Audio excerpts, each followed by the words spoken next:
for coming out today, and thank you to the Institute as well. I'm excited to talk here with Senator Sinema today. But I do just want to say on behalf of all of my CBS colleagues that it is so great to be at a forum that celebrates so much of what Senator McCain stood for, which is straight talk. We do that on Face the Nation every Sunday. And we looked at the records, and in the 69-year history, John McCain had the top number of appearances on the broadcast. 112 times. So I'm going to break one. Well, we are hoping this won't be your last time, Senator Sinema. I don't know that I can hit 112. Well, I'm so glad to get to talk to you here today. It's great to be here. I want to talk big picture off the bat. You know, John McCain, he often voted with his party, but he took stands. And when he did, he came out and explained why. Often on Face the Nation or other programs.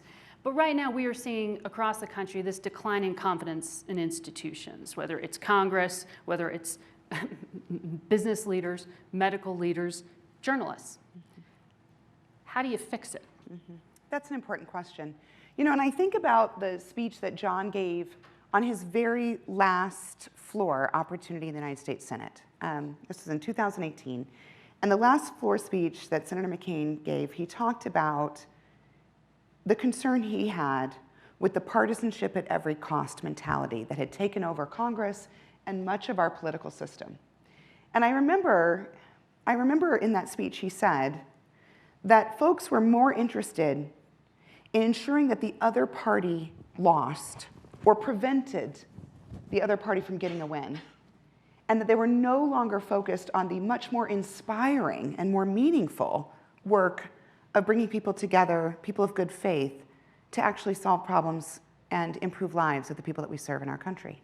Now, not a lot of people talk about that last speech that John gave, but John gave that speech as his last floor speech on purpose. And it's because in his decades of service, as you mentioned, he was a man of strong opinions, often voted with his party, but was unafraid to stand alone and break with his party when he thought he was doing something right. But he always did it with dignity and honor and respect of others. And in that last speech in 2018, he spoke about the importance of getting rid of the uninspiring activities you see now of partisanship and restoring the inspiring activity of working together. So how do we fix this in our country? I think that it's not really that difficult. It's all of us choosing to behave with that same level of dignity, of respect for each other, of honor, refusing to do that uninspiring activity of just trying to prevent the other from a win, and instead focusing on what can we do to bring our country together and demonstrate that we're serving them. And Margaret, I would suggest that that's what I've tried to do in the United States Senate, right? Is to show that we have differences. Differences should be celebrated. That's an important part of a democracy. But that those differences shouldn't stop us from getting things done, that we actually can come together. So when we demonstrate an ability to work together, to solve problems, to make a difference in people's lives, what we're actually doing is restoring that faith in institutions, in governance, and helping America see that actually government can get it done. We can solve those problems. But it takes all of us doing that. So one of the challenges, it takes time, but it also takes a dedication, a willingness to not hit back when someone attacks you or says something that's untrue or unkind. It takes a willingness to rise above and not engage in the petty and the small. And it takes a willingness to be that example to those around you in your personal life, in your work life, in your political life, of demonstrating those values that John spoke about so eloquently in his last speech. It took us decades to get here, that it did. Working away at faith in institutions. So it's going to take time to get back. I want to zero in on something specific here. In a poll conducted for this forum, only half, 50% of young Arizonans, believe the midterm elections were legitimate. Republicans more than Democrats feel that way. I mean, this is a state with a lot of high-profile election deniers. It's not the only one, but very high-profile ones. On this specific part of the democratic process, why do you think it is so significant. I mean, 50% of young Arizonans doubt their own voting process. Well, we're currently living in a climate where it's okay to say things that aren't true, which is crazy, right? Like growing up, in my household, the way I was raised, and I know we all come by our own opinions of who we are honestly, but in the family that I was raised in, one thing you could never ever do was say something that was untrue, ever. Because once you did, then no one would trust you. And that was something I was taught growing up. My family took it very seriously. What I think we're facing in our country today is this situation where people don't know what's true and what's not true. People aren't sure what's fact and what's fiction.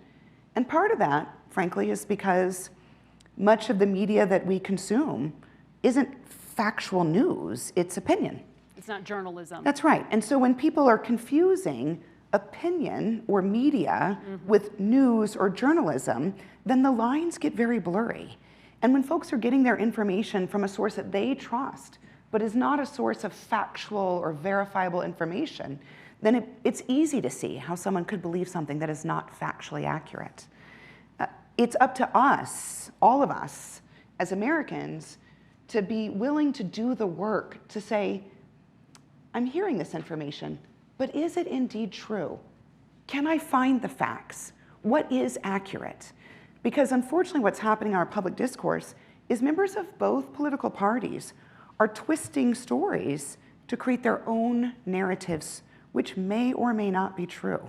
And we see it every day. And not even to acknowledge an election result. I mean, that is still apparently an issue in the state of Arizona. We just heard from the governor. It is. Why? Why is it taking such a hold here and at such a level? We're not just talking about media silos. You're talking about people who are running for public office. Well, one of the unfortunate things that's happening in Arizona, and we see this in other parts of the country as well, is that the two political parties have gotten more and more extreme. They've moved away from that center of working together, of finding that common ground. And they're going towards the fringes because that's where the money is, and that's where the attention is, and that's where the likes on Twitter are, and that's where you get the clicks and the accolades. And there's an incentive to continue to say things that are not true and not accurate. And that's how you get folks running for political office who are outside of the mainstream. Now, you're sharing this data, and it's important data. Something else to think about, though, is that Arizona is one of the states that has the highest level of independence in the country. We're a state of folks who don't often march to the drum that is being taught to us, right? So most of us don't fit neatly in one box or another. And I think the challenge that we have right now in our political discourse is to make it okay for folks to think on their own. Make it okay to be different than those who are around you. To make it okay to have an opinion that is different than your colleagues or your family or your friends. And instead of saying you must agree with whatever it is that you were told by your party or whichever political opinion that you were more closely aligned with, instead say, actually, a diversity of thought is not only important, but it's integral to the protection of democracy. But in today's political climate, Margaret, as you see every day, there is less tolerance for difference. There is less willingness for individuals to have their own opinions, to make their own decisions. And I think that's something that we have a duty to do, which is to remind everyone, you should think for yourself. It's okay not to agree 100% with another. It is, in fact, important to our democracy that you're not doing that. Well, you've, with your own party affiliation, challenged the two-party system. Yes. Are you done with parties entirely? Absolutely. Now that you're an independent, you'll never Absolutely. become a Republican. No. I mean, I'm laughing because I literally just spent time explaining how broken the two parties are. Yeah. So, yeah. But you don't leave one against, broken party to another. No, but point taken. But you're talking about trying to function within a system that is built around those two parties. That's right. And so you get stuck in that in order to continue to function in our democracy. Well, Margaret, there was certainly an intention for folks to try and get me stuck there, but it hasn't worked, right? Arizonans know this, that over the last 2 years, in addition to being unwilling to march along a party line as I was told to do, what I did instead was forge meaningful bipartisan relationships with folks across the political spectrum and passed incredible legislation that has changed the lives of Arizonans and will continue to do so for years to come. So what I'm hoping is that these last 2 years of work, whether it be the Bipartisan Infrastructure Law, the Bipartisan Safer Communities Act, the Respect for Marriage Act, Electoral Reform Count Act, I mean, the list is really long. Each of these pieces of legislation passed with broad bipartisan majorities through the United States Senate, passed through the House, signed by the President. I hope that that demonstrates to Arizonans and to America that our system works better when we put down the partisanship, when we seek to find the common ground, and when we block out that noise of the detractors on the outside who seek to destroy the opportunity to solve those bipartisan challenges. Let's talk about one of those challenges that I know you're trying to forge some bipartisanship on, and that is immigration. Yeah. In 2007, Senator McCain was on Face the Nation and told my colleague Bob Schieffer about the need for immigration reform and border security, but as he put it, to look at this as a humanitarian issue. These are God's children, was something he said. That failed, even though he had President Bush's support at the time. Now we're in the midst of the hemisphere's worst refugee crisis. That's right. Partisanship is at such a high level. Is it simply a political reality that you can't get comprehensive reform done? You have to chip away at this piecemeal. So I guess that I would challenge the way that you've asked that question, because it sounds as if you're saying one is a better option than the other. No, it's just one is where we are. In 2007, right. he couldn't get that done even when he had the president's shoulder behind him. So I think you're right in saying that is where we are. And folks in Arizona know that I always like to work in the space that we're in. And I want to seize the opportunities to solve as much of the challenges that we face as we can. Right now, I'm working on an immigration framework with Senator Tom Tillis of North Carolina. And many folks who are here today know that we put out a bipartisan framework back in December. And we ran out of time to pass it before the holidays. You'll recall we had to do the budget. That's important. Keep the government running. And so we came back in January and immediately hit the ground running. So in early January, Senator Cornyn and I and Senator Tillis brought colleagues, the largest bipartisan Senate colleague group ever, to both Texas and Arizona to see firsthand the absolute crisis that we are facing. It is a humanitarian crisis, and it is a crisis for our border communities who do not have the infrastructure to manage this kind of influx. Then, a couple weeks later, Senator Cornyn and I again traveled to Mexico City to meet with President López Obrador to talk about Mexico's role in this crisis. And then just several weeks ago, I brought members of both the House and the Senate down to the Arizona border again.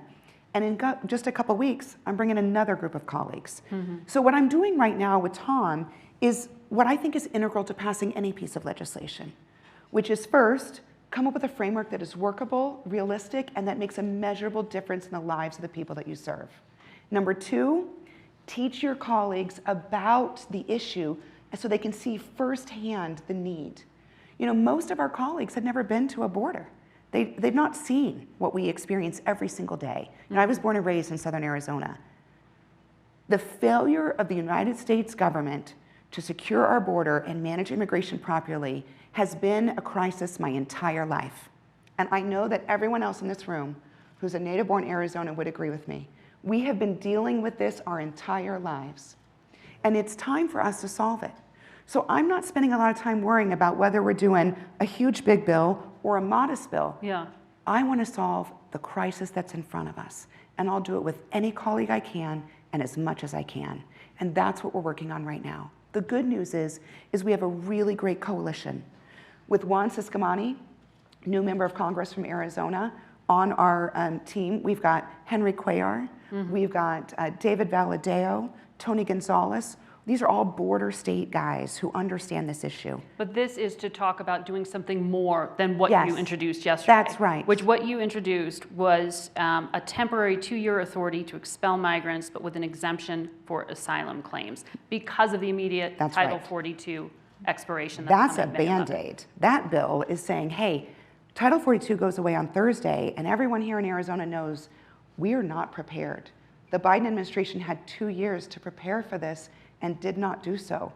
And our state is going to bear the brunt, and migrants will be in crisis as soon as next week.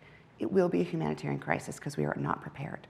So the legislation we introduced yesterday is about tiding this over, giving us some time and space for the Biden administration to do their job, and for us legislators to actually create a plan that can get through both the House and the Senate.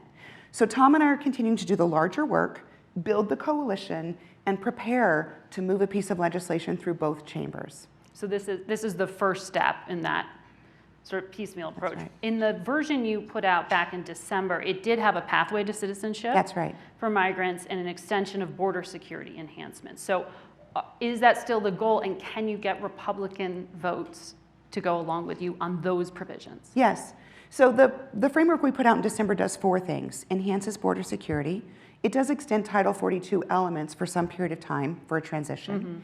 It reforms our asylum system, which is severely broken and has been hijacked by the cartels and is being used to smuggle individuals and drugs through our country.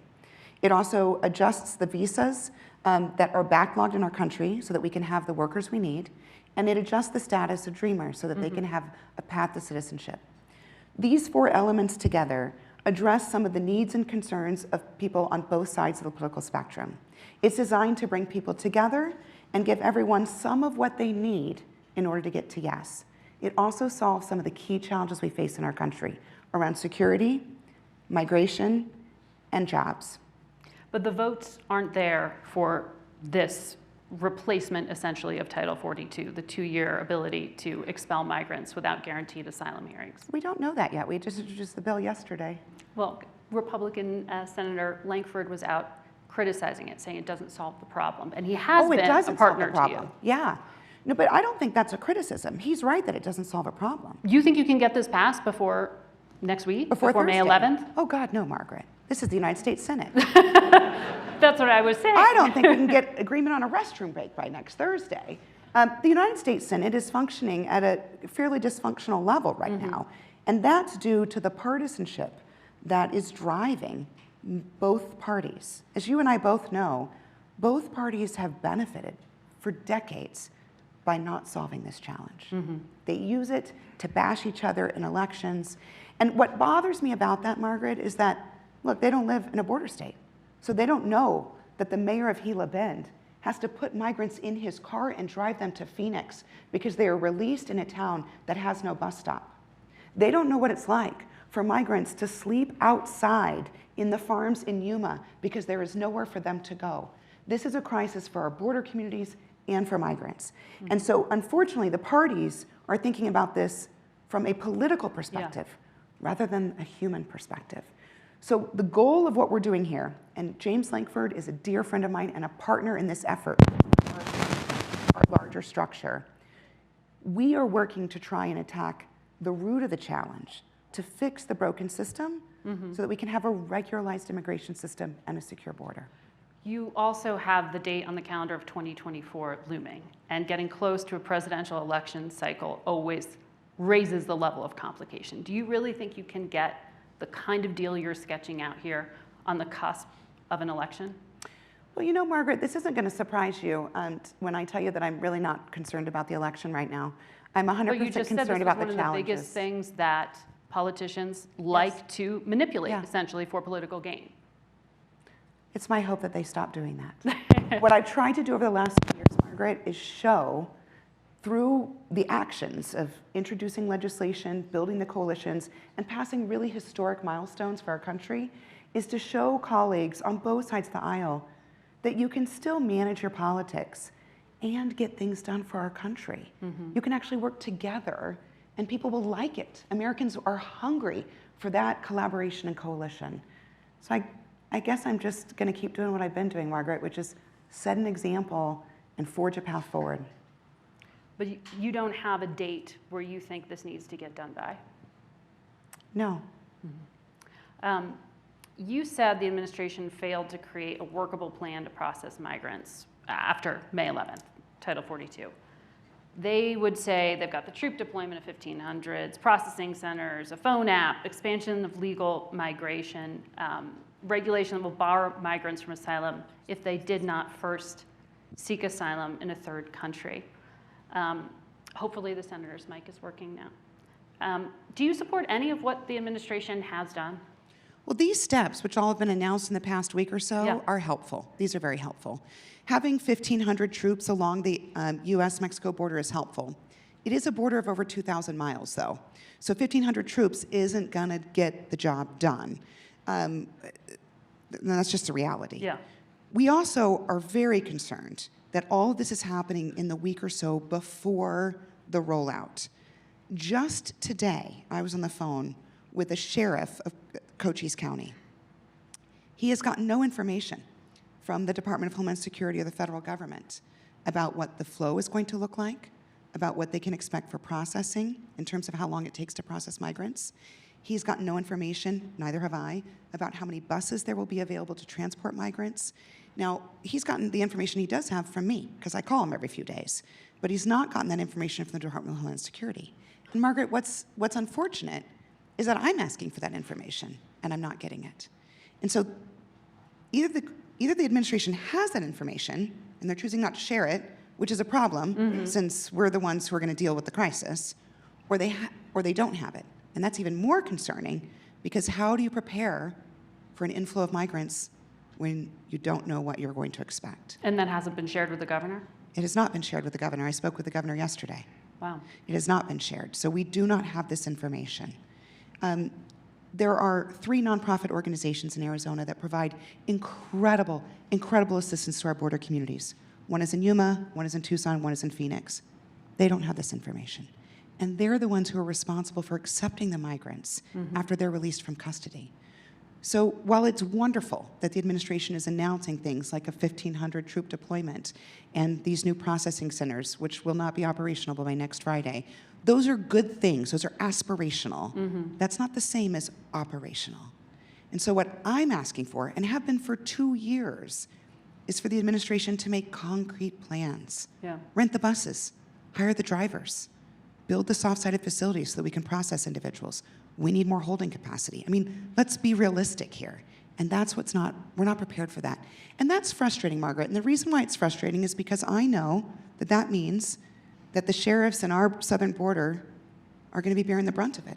And our men and women of Border Patrol will be working even longer shifts. And that the mayor of Sierra Vista, who tells me about the high-speed chases that occur in his town on a daily basis, will get worse, not better. Have you talked to the White House directly about this? Yes, I have. What's the response? It has not been adequate. Do you care to elaborate? I do not. Because what you're laying out is a level of crisis concern. So yes, that's correct. They return your calls? That is what I have been doing. I've been raising the alarm because... Do they return your calls? Oh, yes, yes. And just not share information? Just not, right, that's correct. This is a problem. We've had 2 years to prepare for this. Do you think that's personal? No, not at all. I don't think it's personal. I think that there's a system in Washington, D.C. that is deeply disconnected from the real lives and experiences of border communities and the migrants who seek to come to this country. And the lack of preparation is not ever personal. In my opinion, nothing's personal in politics, right? People are doing what they got to do. We all come by who we are through our own lived experiences. It makes sense that folks in Washington, D.C. don't really understand what it's like to be the mayor of Sierra Vista. But what I would like, Margaret, is for them to learn. I want to ask you about a quote that stood out to me that was in a recent New York Times profile of you. It quotes you as saying, "One of the big problems in negotiations is that often some, not exclusively men, but often men, are so busy talking about what they need, they're not spending any time hearing what someone else needs. If you give them what they need, you can get what you want." So on May 9th, 5 men, including President of the United States and 4 congressional leaders, are going to meet to discuss the standoff over the debt ceiling. You've been listening. What does a deal look like? Yeah, I'm glad you've asked this question because I've been disappointed with the conversations up to date. Both parties are talking without listening to each other. They're just talking right past each other, right? So President Biden says, I want a clean debt limit to meet the full faith and responsibility of the United States of America. To be clear, he's correct. We must meet the full faith and credit responsibility for the United States of America. That is our duty. However, it's not correct to assume or to pretend that either party is used to or always is willing to pass a debt limit without conditions. Both parties have played this game for years. Now, Margaret, we haven't known each other for very long, but if you'd known me in the past, you would know that every time this comes around, I say to my colleagues, it's playing with fire, guys. We shouldn't play with the full faith and credit of the United States of America. This is our job. We should do it. But both parties do it. And they just up the ante and up the ante and up the ante, and this has been going on for many years. And so we're in a situation where one party is saying they will not negotiate at all with the other party. I think that's a very dangerous place to be. Because one, it's not realistic.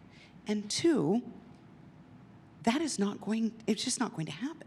So Kevin McCarthy, as we all saw, took him a long time to become speaker. Barely squeaked by with the votes. Had to make a lot of concessions to get the job. And he has a very, very, very narrow road to walk. So he has to thread a needle where he can get the votes he needs to pass a debt limit increase and continue to be speaker.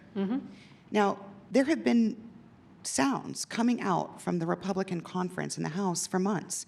Patrick McHenry, who's the chair of the House Financial Services Committee. Some of you may remember him. He's the guy in the little bow tie. He was the one who was corralling the votes. He's the one who actually helped get those votes over the finish line for Kevin to become speaker.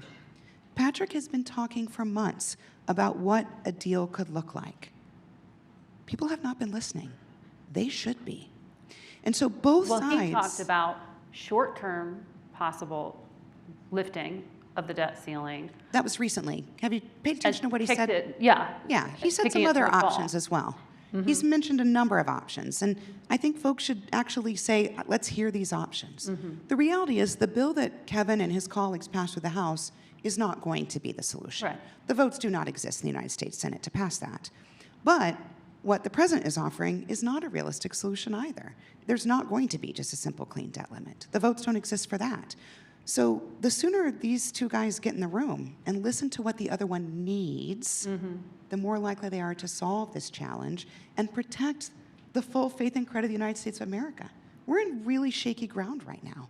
And it's been a long time of these two gentlemen not talking with each other before they start these conversations. And now we have June 1st as the X date, according to the Treasury Secretary. That's right. So do you think that gives enough time for a broad agreement? If there's been no talking to date, how do they get it done? They could get it done. By June 1st, well in advance, before an actual default. They could get it done, but it would be a challenge. I think what it would require is both Speaker McCarthy and the president and their respective party machines to kind of drop the facade, you know, like where they're at right now, and just sit down and talk about brass tacks. What does Kevin need in order to deliver the votes, and what does the president need in order to feel comfortable with the full faith and credit of the United States of America? Get to that point, and then figure out a way to give each man what he needs. Get past the vote in the Senate that That's Senator Schumer is planning to have. I don't know what vote he's planning to have. When you're talking about the political machine, what do you mean? Well, I mean, there are two political machines happening right now. There's a whole lot of House Republicans saying Kevin's bill or nothing, and there are a whole lot of Senate Democrats saying clean bill or nothing, and neither of those are going to get us to the finish line. And so it's time to get to the finish line, and the way to get to the finish line is to listen to what the other party needs. Figure out a way to help them get what it is that they need. Are you weighing in on this at all? I have conversations with my colleagues every day. That sounds like a yes.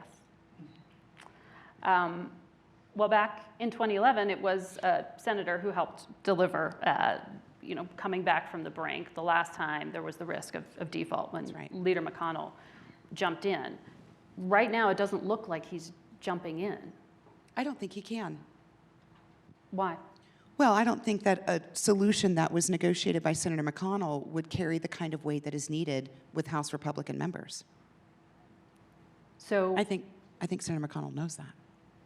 which is why he's saying talk to the House. Right. Well, they'll all be in the room on That's right. May 9th. That's right. So we'll see what happens. But why do you think there's not the same sense of urgency on the Senate side?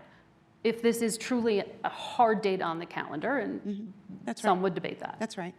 Well, I think there's a recognition that the solution must come between President Biden and Speaker McCarthy. The lift of votes on the House side is more challenging than the lift of the votes on the Senate side. And you know, that's a different place than we've been in the past, Margaret, right? Like the last 2 years, as you saw, the bills that I worked on and that wrote and authored and shepherded through, those all originated in the Senate. But we had a different balance of votes at that time. So circumstances have changed. What hasn't changed is the need for folks to be willing to put down the partisan talking points and think about putting the country first, solving the country's challenge. That is much more important than winning a political point in the media. Much more important.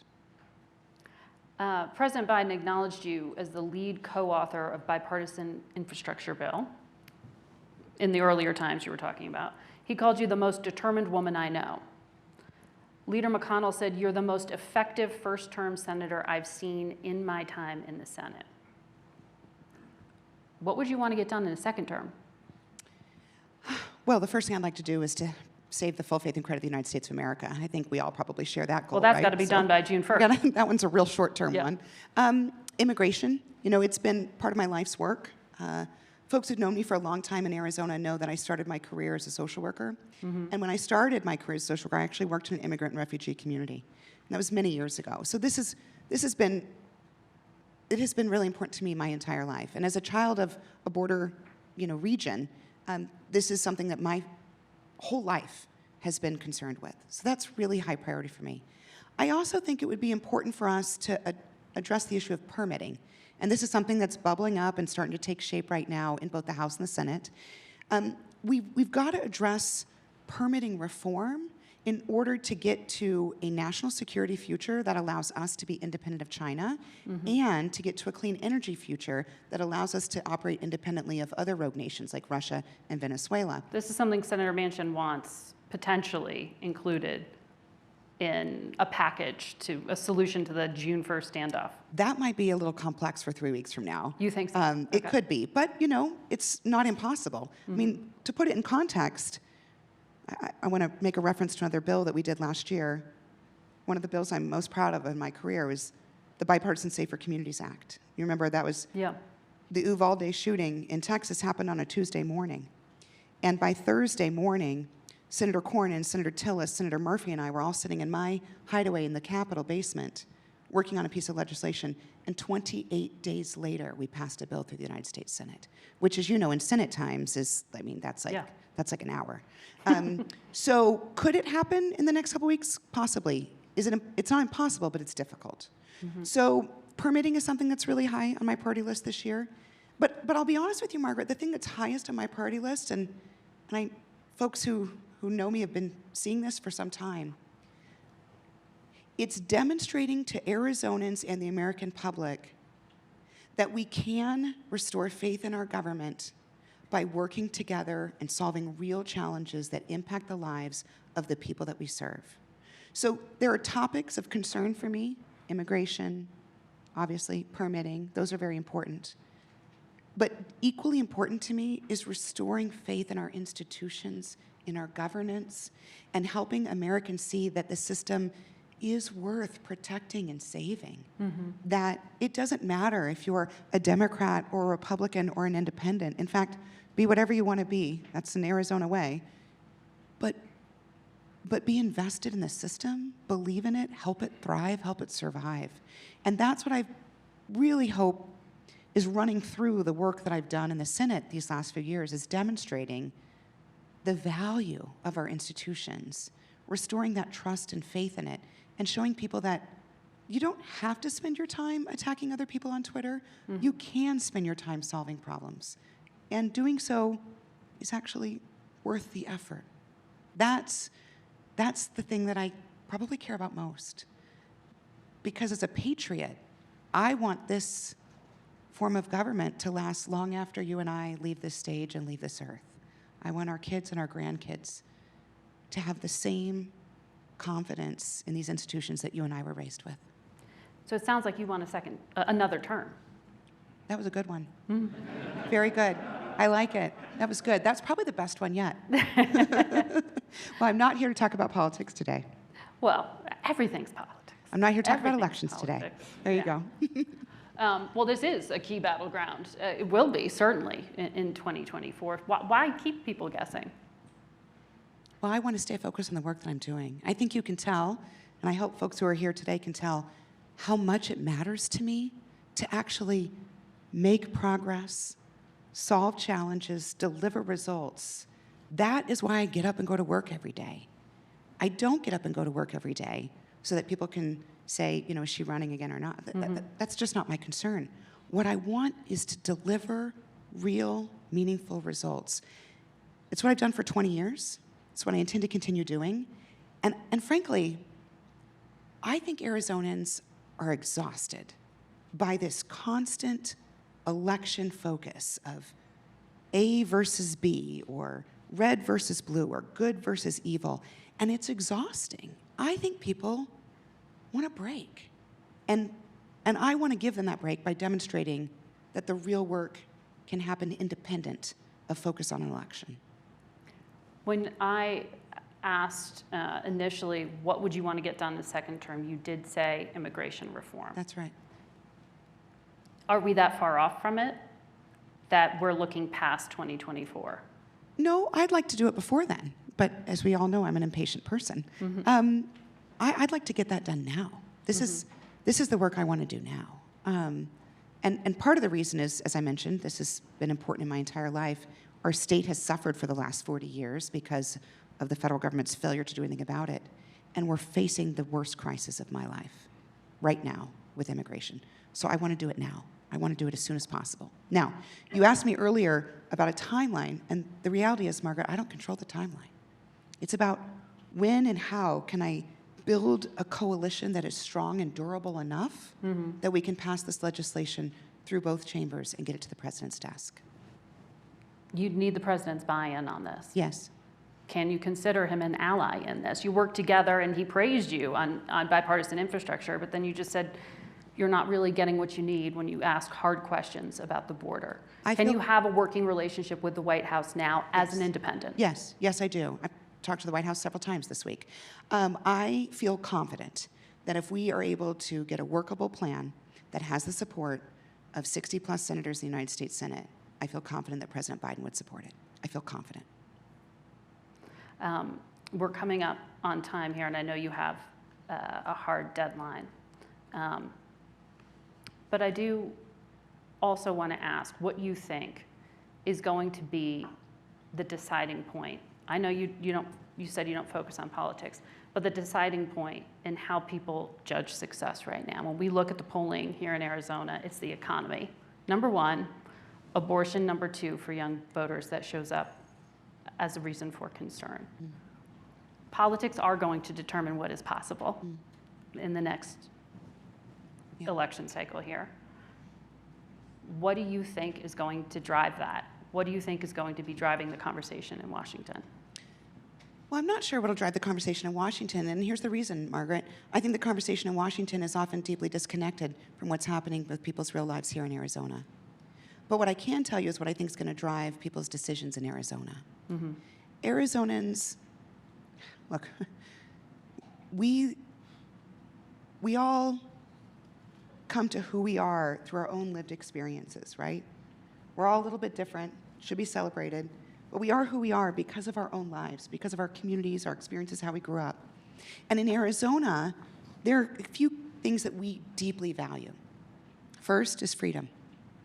We believe deeply in the freedom that is afforded to us as Americans. Two, we believe in opportunity, that people should get to go and be whoever they want to be. And three, we believe in protecting the security of ourselves and our friends and our neighbors. So those are the three key values that really drive us as Arizonans. So when I think, what will Arizonans be looking for when they're thinking about who they want to support and what they believe in the next election, they'll be looking for folks who are delivering on those key values. So what I hear from folks is this: government is difficult, the bureaucracy is slow. What Arizonans want is a government that is efficient, that is lean, that makes their life a little bit better and easier, and then gets out of the way so they can live their own life of freedom. That's what Arizonans are looking for. Now, whether or not that will be reflected in Washington, D.C., I can't tell you, Margaret, because usually what happens in Washington, D.C. is disconnected from what we're thinking about here in Arizona. But what I can promise you is that I keep my head and my feet rooted right here in this great state. And so it doesn't matter to me what folks are talking about in Washington. What matters to me is what folks in Arizona are looking for. And what they're looking for is someone to solve the problems that government creates in their lives and then get out of the way. Sounds like a re-election campaign, Senator, but we're not talking about politics today. We are talking today with you about so many things of importance, as you will throughout the weekend here at the Forum. Thank you all for having us, CBS. Thank you, Senator, for your time. Thank you. Appreciate it.